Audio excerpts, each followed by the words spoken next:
Айналайын бауырларым, барлықтарыңда өзімнің туғандарымнан тараған барлық бауырларым аман саусыңдар ма, денсаулықтарың айбат па, бала шаға аман ба? Менің осы жерде отырып сендерге жолдаған жолдауымды қарсы алыңдар. Жаңа жылдарың, қазақтың жаңа жылы қайырлы құтты болсын. Мол береке, молшылық болсын, денсаулықтарың зор болсын, бақыт байлығы келсін, тілеген армандарыңа жетіңдер. Алла тағала сендерді қолдасын. Қайда жүрсеңдер де бір болыңдар, тірлік болсын.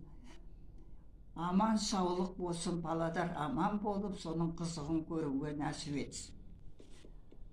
Ал енді баладарым, сендерге менің бір айтып, жаңа жылдық Наурыз мерекесіне беретін мәңгілік менің батам, қанша жасайды дейсің, батам қалсын. Аман сау болыңдар, денсаулықтарың зор болсын, ғұмыр жастарың ұзақ болсын, бала шаға өсе берсін, өне берсін. Немере сүйіңдер, шөбере сүйіңдер, оларды жақсылап тәрбиелеңдер.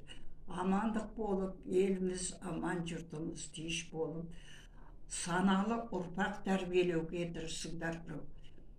Баладарың ертең күні ақылды, мейірімді, сондай жақсы тәрбиелі болса, соның еңбегін өздерің көресіңдер. Оның бәрі менің басымнан өтіп отыр. Алла тағала қолдасын, амандық болсын, жұптарың жазылмасын, ғұмыр жастарың ұзақ боп, бала шаға аман боп, барлығы бақытты өмір сүруге нәсіп етсін. Алла